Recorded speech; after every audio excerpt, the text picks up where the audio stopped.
This is air traffic control. You are cleared for takeoff.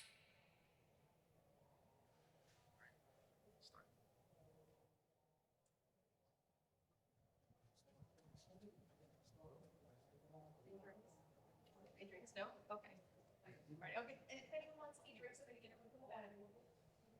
Oh, hello, miss. Yeah. What's up? How can I help you? I don't feel well. I'm having some chest pain. Oh, I see. Let me see if there's any medical providers on board. Okay. I'll call the captain. Oh, man. I can't breathe. Is there any provider on board? We could freeze there. All right. Welcome to not our talk today. However, welcome to the 23rd annual New York City Trauma Symposium. All right. Last May, our team, the Jacobi simulation team, as well as the trauma surgery at Jacobi Medical Center, and pilots from United Airlines, put together a panel on in-flight emergencies for our annual citywide trauma symposium. I want to take you behind the scenes, right? We're all in a room, we're discussing how best to get the information of what would a provider do if there's a in-flight medical event. When our bright idea was, well, let's sim it. Let's go ahead and show people, not tell people, what we could do on a plane in front of a large crowd of luminaries from across the field. We took this panel, we turned it into an experiential learning mythology, and we ran something that looked kind of like this, where we went over a case in real time, and I want to tell you how we did it. It wasn't Saturday Night Live, it was Thursday Morning Live. All right. My name is Debayan Guha. I'm emergency medicine faculty and simulationist at Jacobi Medical Center. Here's our team. I'll sort of introduce, or maybe we'll do the credits at the end. But we have no financial disclosures. So here are our learning objectives. I want to go through them real quick. Right. This 20-minute didactic will introduce the principles of form theater for medical simulation. Right, an engaging alternative to traditional didactics. Right, our team will demonstrate this mythology through live theater. We're going to discuss the strengths and weaknesses of using simulation in a large group setting, using clinical experts as participants in a medical simulation, and incorporating debriefing, live pause and reflect debriefing in a didactic setting.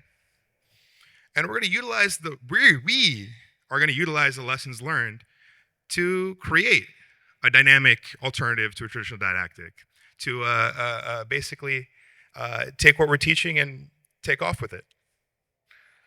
But first, what is form theater? Form theater is a participatory form of theater developed by this gentleman, Augusto Boal, a Brazilian dramaticist.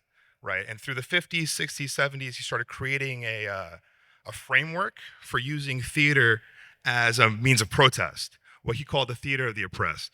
Form theater is one of many types of theater that could be used to teach people how to understand the world around them, interact with it, and quote unquote, like rehearse the means of creating change in the world that you see. Form theater is basically an applied drama. The idea here is that you have a short play, and that play has a conflict, some sort of intrinsic wrong that needs to be righted, and then it ends poorly. There's an unresolved or negative outcome. You run a play that leaves the audience wanting more, and then the joker, a facilitator, who is neutral, who is sort of working with the audience, encourages the audience to speak up. What did you not like? What would you have wanted to see? What would you have done in that situation? And then the audience, or the spect-actors, have the ability to get up on stage and create that change that they see themselves, right? Which kind of felt to us like simulation, right? Like specifically simulation with pause and reflect debriefing. You see something, you work through it, and when you realize something's not working right, you pause it. How would you change it? Let's run it right back.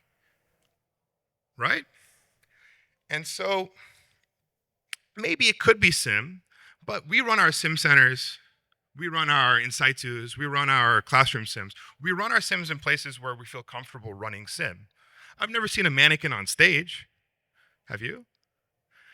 Right? So if you're going to do simulation in the didactic lecture hall, how should you do it? How should it feel? How should it look like? We're going to run the case back. I encourage the audience. If there's something that you see that doesn't feel right, if there's something that you see that feels unfinished, unresolved, something that you can call out, use the term stop play. Stop the action, let me know what you're seeing, and we'll discuss it. All right? Ready to play?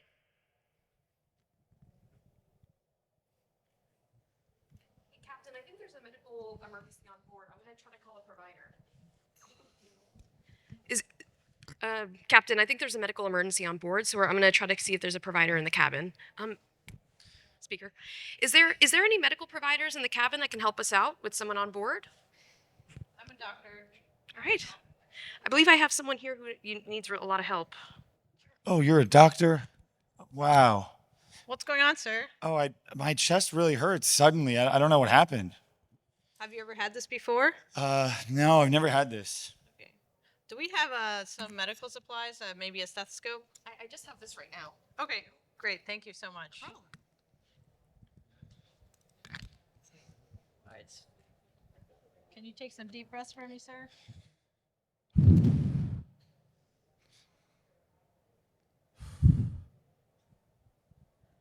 I don't hear any breath sounds on one side. I'm worried about this patient. Do we have like a chest tube set up and like a pleurovac and other materials for chest tube? I don't know what any of those words mean.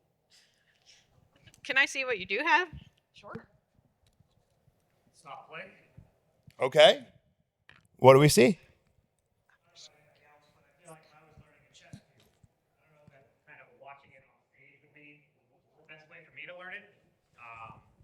I feel like a chest tube needs to be a lot more hands-on.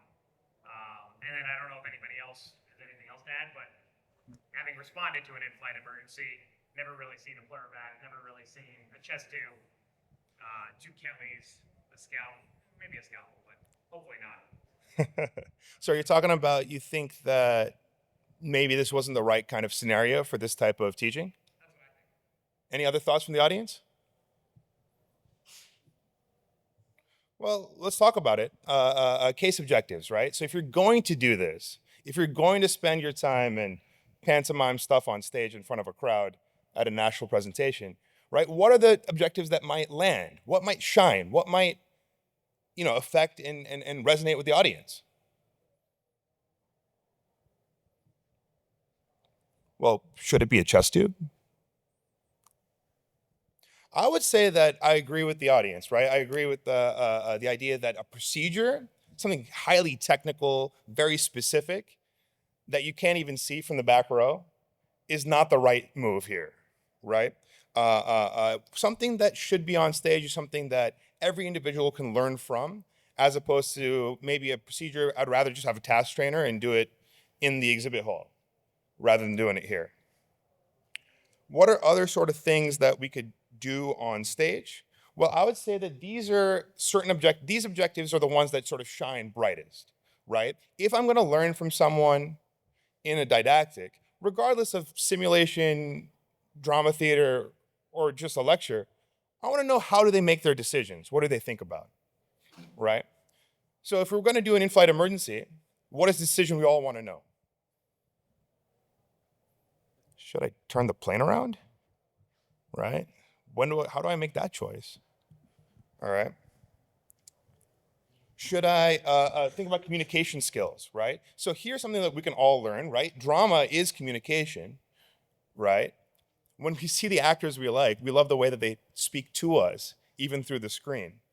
And so, if it's going to be interpersonal skills, communication skills, that might shine from the stage. How do you communicate with the passengers if something serious is happening? How do you communicate with the pilot or air traffic control? Who makes those communication choices? Right? All right, problem solving. This one, obvious, right? Like even the lecture before us, I really wanted to know a lot How do you pick your candidates for ECMO? This is something I think about all the time. That would have been really interesting as a sim, but works on stage. Similarly, right, like how do you test different approaches to a problem, right? This is something unique to the idea of pause and reflect debriefing, right? We're gonna try the same scenario different ways. And that really shines for this idea of forum theater, right? Even back to the beginning, the inception of the concept. Ethical quandaries. This actually, the medical literature shows is a great indication for using a forum theater or theater-based approach, right? So multiple perspectives can be explored using forum theater, and it sort of encourages the audience to call it out. So think about your medical work, right? Who should call an RRT? Who should call out if there's mistreatment seen in the OR? Who should call out sort of ideas in a code, right? All these can be depicted in theater, and your literature shows that empowering bystanders is a very crucial data-driven outcome from previous forum theater work. What are some of the things that we think might not work? So we talked about chest tube. Anything else you guys think of?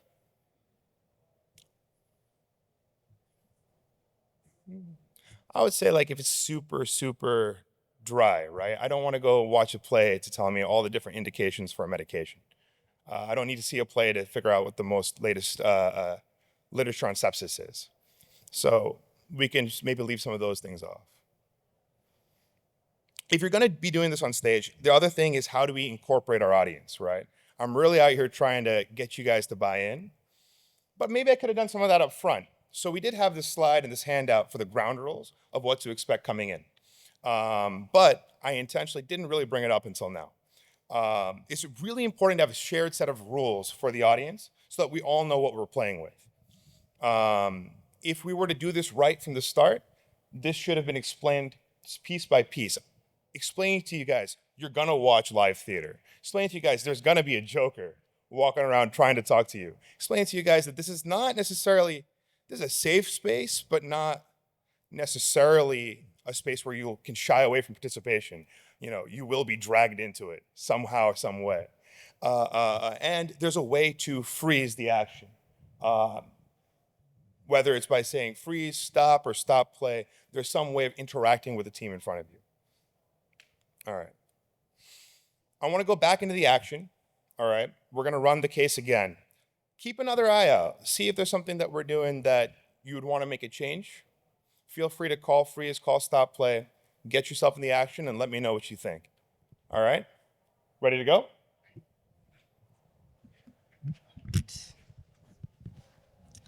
All right.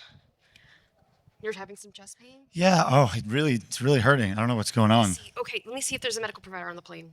Okay, thank you. Is there a medical provider on the plane that can help us out with someone? I'm a doctor. I can help. Hi there, doctor. Let me see. He's right over here. He's having a lot of chest pain. Oh, doctor, thank goodness you're here. My chest hurts. What's going on? I don't know. It just hurt a lot and I can't breathe. Can you save me? Are you feeling more shorter breath? Yeah, Okay. yeah. Do you have asthma or anything like that? Asthma, yeah, I do actually. Do we have some Oh. medical supplies? Maybe do you have like an inhaler, some oxygen? We can open the bag and see okay. what's going on. Could this be my asthma? Just pretend. Can you hand me some oxygen? All right, give me some oxygen. Don't actually give it though. That was for you here. Thank you. All right, I'm gonna put this mask on your face, sir. It'll help you breathe. Oh, oxygen. I love oxygen. Do you have like an inhaler or something? I got one right here. Here you go. All right. All right. So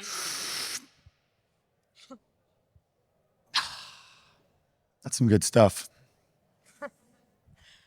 do we have like an IV setup or anything like that? I think I got one here. I have a IV catheter. Perfect. Thank you. All right, I'm gonna put an IV in you, sir.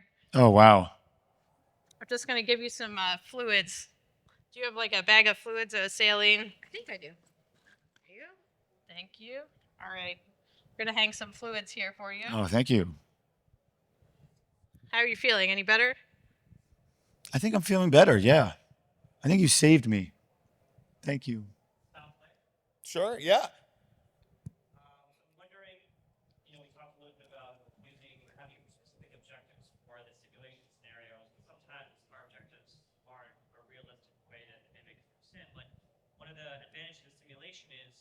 having it mirror sort of real life experiences, and I think being as high fidelity as you can is really important. So I'm wondering what your thoughts are about using maybe real equipment rather than walking through or faking it.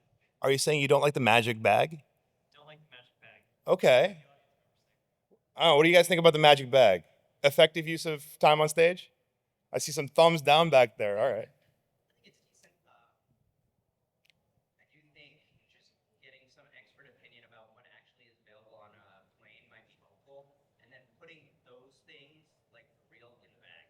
So All right. that bag is fine. I don't love the pantomiming of what might be like paid equipment, but if you could get whatever actual equipment you could have on a flight, put that in that bag, then the physician could go through and just be like, well, I don't have any of what I would like aside from the stethoscope here. So you're talking about a couple of things here. I'm hearing work with your subject matter experts. I'm hearing come with real stuff, and not just real stuff, stuff that is applied to the simulation and the objectives that you're learning. Is there another point there that I might have missed? That's not bad. Any other thoughts? We're talking here about logistics, right? If you're going to put together a sim on stage, and like a sim on stage, right? So who's going to be in the stage, right? We have an audience of national experts. We have an audience of stakeholders in my hospital. We have an audience of maybe my boss, right? Like, I want to impress the people on stage. What are logistic things that you should think about to make sure it lands right the first time? All right, so equipment, have real ones. Subject matter experts, don't make stuff up. What else could we think about logistically?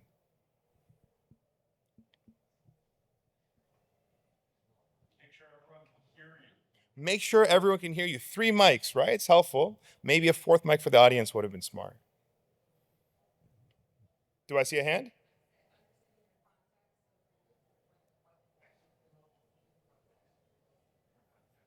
Sure, and I might add, like, does the row of chairs give airplane for you guys?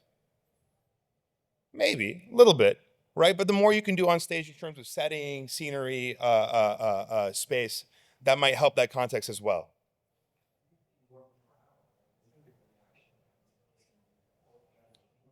Say that again. I couldn't hear. Like on the plane. Oh, extras. Yeah, 100%. Right? When is the last time you were on a flight with just 2 people on it? Like, overnight Spirit. Like, I don't know what we're doing here. So for our logistics, we thought of a bunch of stuff when we ran this last year for the Trauma Symposium. This is our like mock-up of what the stage looked like. Now, we didn't have a true cockpit. What we did, we used the magic of imagination to move the cockpit to the front of the stage, almost like an area with our 2 pilots in uniform sitting in the front. But then we had our seats, we had a strip of lighting to act as our aisle, we had equipment, we had seat fillers, we had extras to create the idea that every seat was full, except for a play space where we could have our acting happen. And we even thought of bringing a mannequin out, right? When our patient coded, we switched them with a mannequin and had CPR performed on stage for an excruciating 2 minutes of real time. We assigned out who was going to play what. We worked with our airline pilots and flight control to have an idea of what equipment was supposed to be there. We put it into a duffel bag, and no one looked in the duffel bag, but we still did it. We highlighted out who was going to play which role. We had different panelists, right? Think about who should be on stage. So we have an idea of extras, we have an idea of actors, and we have an idea of panelists. So who were those people, and what was the best way to use them? This consideration, right? Our sim faculty were the actors, which I never went to drama school. I'm just trying my best up here. We were at least game to try it out. But our panelists were trauma surgeons and emergency medicine doctors. Our panelists were maybe a little uncomfortable with the idea of being on stage, trying to put on an act, maybe even at the last minute. And so we had to really pre-brief them, right? Hey, this is going to be different than what you've done before, but you're still the expert. Here's exactly the scenario. There are no tricks, right? You're not the learner here. The people performing the simulation, the learners are in the crowd. So I want you to know the twists as they come up, anticipate them, and know what to say for them. You know, maybe I even include a couple of people in the audience who I know the answers, so that we can move things along, right? What are other considerations we have? Where should you try to put your first forum theater experience? Should it be a national presentation? Should that be the first bite at the apple? Well, maybe. I mean, if you showed up and that's what you submitted, here you are, you're trying it out. But any sort of resident weekly didactic, right? If you think about what these forum theater events look like in real life, I think of the Riverside Church in New York, right? So this is an old church on 121st and Riverside. They have a nice community center incorporated in it. And if you imagine a tight little church basement, people on all three sides, maybe like 20, 30 people, and tight, small enough where people are beginning to just shout out, popcorn out, I didn't like that, I didn't like that, you got to change that. That energy can come from your Wednesday didactic or your grand round day just as well as it can from anywhere else. Other considerations. We talked about subject matter experts, we talked about logistics. The joker, who you choose to facilitate matters. There has to be a little bit of like improv stand up to it, a little bit of understanding your audience, making that eye contact, trying to get people to come out and participate. It's almost like, you know, we've all done a little bit of sim here, the walkie-talkie, right? We're just doing the walkie-talkie part out loud, right? Oh, we got to make a change for the actors. We got to make sure our embedded participants are ready to make some changes. What do you want them to do? I am your walkie-talkie. I will help that happen. Being above the board on this, being very clear on this, allows the spec actors to understand that their frames of reference, their understandings, their experiences, their ideas really do shift the action. And so with that, I want to invite the audience one last time. I don't know how much time I have left. Hopefully a little bit. I want to invite the audience, let's come up with one last way to do this, but to do this the right way, right? If you think about forum theater, you run it till there's an unsatisfying conclusion. So we get one more chance. If we're running an in-flight emergency, what is one objective that we're looking for? One clear objective that would work? What is a little bit of a story that we're trying to do? And then how do you want to see it play out? And then our lovely cast here will play it out for you in real time. All right? Understand the assignment? Down to play? All right. What's a good objective for an in-flight emergency?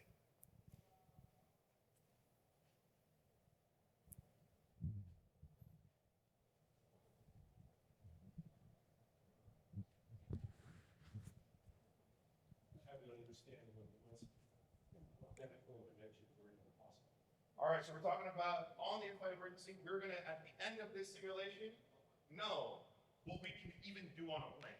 Good, I like that, that's achievable, we can do that in 3 minutes. All right, how do we want the scenario to play out? What do you want our actors to do? Maybe it starts with the objective. What is the answer to the objective? Let me give it to you. The equipment you have, little bit of oxygen, little bit of aspirin, a little bit of nitro, some sugar, a glucometer, and a stethoscope. Anything that I'm forgetting? Zofran, nasopharyngeal. All right. And AED. I was involved in one in-flight emergency, and the only question the stewards had was, do I need to divert this flight?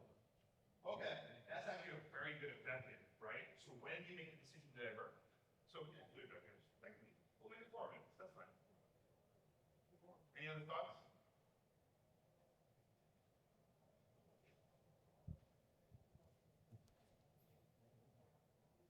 How do you want the scenario to play out? If we have the equipment of a glucometer, an AED, some aspirin, some nitro, some oxygen, what's a reasonable pathology for a patient? What's that? Lab pulping, EMO, ACS. I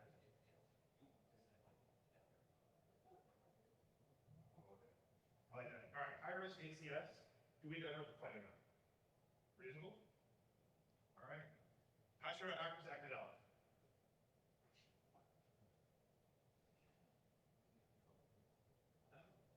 So I think whenever you got like scenario like this, you're trying to alert you and avoid much like water. Okay. Maybe it's like much more clear cut case where all the risk factors are using this classic story. It gets better with nitro, or actually gets better, right? And then decide how far we get away from land, just kind of complete the flight we need to divert. Gotcha. So if we're not involved with the city, we're going easy landing. Ideally. All right. Tom, are you comfortable smoking cigarettes for 30 years and being around like 60 years old? I smoke on the flight. We can play this in the 1970s. All right, that's not bad. So we have two objectives. What equipment do we have and when do we divert? We have some sort of a story, which is fine. What's the last thing that we need? We have some direction. What's our resolution? Liz, you go to the movie. Liz, okay. Are we ready to play it out? So in this scenario, what we're going to be doing, Tom, you're going to be having acute coronary syndrome. You're going to have an episode of chest pain. When the doctor talks to you, you're going to say, Dr. Maga, I have chest pain. It's a crushing feeling going down my arm. I'm sweating. I feel awful. And I take nitro and bring it in. There is nitro in our duffel bag. We're going to give it to you. You're going to feel a little bit better. And then you're going to ask Nora if she's okay with running the plane around. Nora, just I guess, so because the people are curious, you don't make that decision. You call the pilot has to then talk to air traffic control. They make that decision together. But for the sake of the story, we'll get Tom to the ground soon so we can get a version of that. Sound like a plan? You want to act it out? All right, let's do it. Drinks, water, food. Oh, excuse me. How can I help you, sir? I was just smoking a cigarette and now I got some chest pain. Oh my god, I'm so sorry. Yeah. Let me see if there's a provider on board that can help us. Okay. Ding ding. Is there a medical provider who can help us? I'm a doctor. Hi there, doctor. I have a gentleman here who I think needs some help. Okay. Oh, hello, doctor. Oh, my chest really hurts. What's going on? I don't know. I was just on the plane, smoking a cigarette, and then it started hurting. Have you ever had this kind of chest pain before? Yeah. Last time I did, I had a heart attack. Oh, okay. What kind of medical problems do you have? I have like the blood pressure, sugar. Yeah, lots of stuff. All right. Do you take any medicines at home? Well, yeah, I take nitro, but I don't have it with me. Oh. Sometimes okay. I take it when my chest hurts. Okay. Do you feel like your heart's racing? Kind of. I'm like sweaty. Yeah, you feel a little clammy. Flight attendant, do we have like a medical bag that I could use? Yeah, I think we have one. All right, we're gonna get you some medicine, sir. And how far are we from landing? I would say we're 10 minutes from JFK. Okay. Do we have maybe some nitro in here? Yes, we do. Take some of that. There you go. All right, sir. Here's some nitro. Just put it under your tongue. Tasty. Do you have some aspirin in there too? I think we might have had that. Right here. Yeah. All right, I'm gonna give you some aspirin too. Okay. Sorry. How far did you say we were? Now we're 5 minutes from JFK. Oh, 5 minutes? Oh, okay. Well, we need to land as soon as we can. So if we're really close, then I suggest we land this plane now. I think this man might be having a heart attack again, so he needs to get to a hospital urgently. Okay. I'll let the pilot know right away. Okay. All right, we're gonna land soon, sir. Okay, I feel a little better actually with the nitro, but it's not quite gone. All right. All right, scene. Can we get a round of applause for our lovely audience here? I did promise some credits. Dr. Nora McNulty, Vanderbilt, Simulation Fellow, fantastic student. Tom Kardashian-Seeger, Jacoby, Simulation Fellow, SAEM and ER in Las Vegas, near you, I guess. Dr. Melgar, Jennifer Melgar, Jacoby, Simulation. I said the word 2 times and I forgot it just now. Fellow. There it is. Yeah. And also fantastic. From our audience, couldn't do this without Dr. Singh and Dr. Estevo. I couldn't do it without all of you. Thank you so much for playing along, being ready to act at 8:30 in the morning. Do you have any questions? I'll also leave my cheat sheet up here. This is the whole 20 minutes in 4 lines, right? You need to have a scene that works until it doesn't. Someone who's ready to facilitate a discussion and reflection on what happens. An intervention phase where you see it happen right based on what the audience wants, and some space for debriefing and Q&A. Questions?